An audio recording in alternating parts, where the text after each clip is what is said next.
I'm Janice Fiamengo.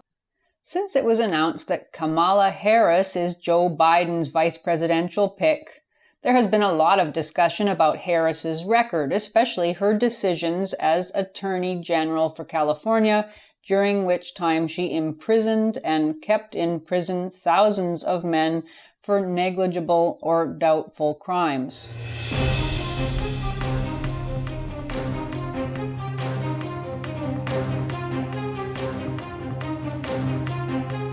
She was chosen by Biden because she is a woman of color, and you can bet we'll hear a great deal about that, though it might be more accurate to say that, like many Democratic politicians, she is an upper-class daughter of elite immigrants who has spent all of her life in liberal enclaves. Like most female politicians nowadays, she has a great fondness for pious accusations of racism and sexism. We all remember that when Jussie Smollett said he had been attacked by MAGA supporters in the middle of a Chicago night, she was one of the first to express her unqualified support and indignation, calling his experience a, quote, attempted modern-day lynching. She is also, of course, an enthusiastic Me Too proponent, a feminist who never met a self-proclaimed survivor she didn't believe, including those women who claim to have been inappropriately touched by Joe Biden, the man Harris will now support in his bid for the presidency. As an identity politics ideologue, Harris is, in a way, the perfect running mate for Biden, architect of the 1994 Violence Against Women Act and enforcer of the 2011 Dear Colleague letter that forced colleges to sacrifice men accused of sexual harassment or assault on the altar of political correctness.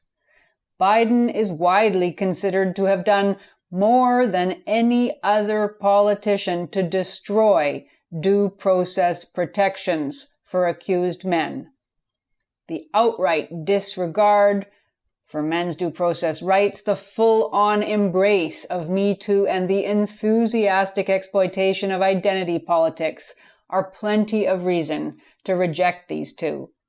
There is one other issue that probably won't get much play in the mainstream media, but that bears an interesting relation to men's issues, and that is Harris's past as the sexual consort of then Democratic House Speaker for the California State Assembly, Willie Brown, powerful player in California politics, and later mayor of San Francisco, a mover and a shaker known for his abundant womanizing and influence peddling.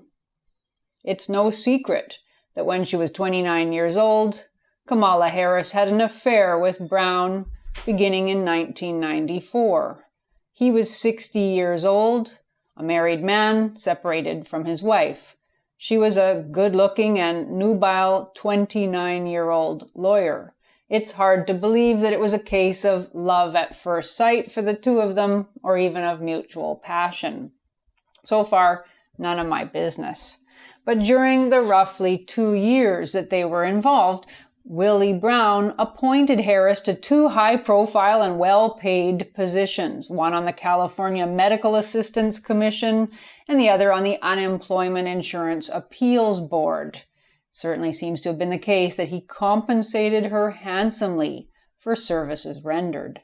At this time, with only 4 years at the bar, Harris would have been less qualified than many other possible appointees, very likely the least qualified. It seems a clear case of sexual exploitation, a common mode of operation for ruthlessly ambitious young women looking to jump the queue to career advancement and positions of influence. Sexual exploitation deserves to be seen as the feminine side of sexual harassment, now much in the public eye as a criminal form of gender discrimination outlawed in California and most states. If sexual harassment usually involves a man using his political or other power to extort sexual favors from a woman, sexual exploitation almost always involves a woman using her sexual power to extort political or other favors from a man. It's almost inconceivable that Kamala Harris would have been appointed to the two high-profile positions on her own weak merits. Instead, she moved ahead of better qualified and more experienced candidates, male and female, solely because she was involved with Brown. Unlike in cases of sexual harassment, neither party to the transaction is complaining after the fact. On the contrary, they seem to have remained friendly over the years. But that doesn't mean that this was a victimless crime, so to speak. It was still an abuse of power, and it should concern anyone who claims to value merit and common justice. Less attractive, more scrupulous people with integrity who might have earned the positions Harris bagged, never had a chance to compete for them on anything like a level playing field. Especially when considered in the larger context, this is a pervasive but almost invisible issue in our society. There are political constituencies, businesses, law firms, administrative offices, school boards, public agencies, and so on, entire networks in our society where such sexual exploitation is being regularly practiced, mainly by women, mainly with the willing cooperation of the targeted men who almost never complain.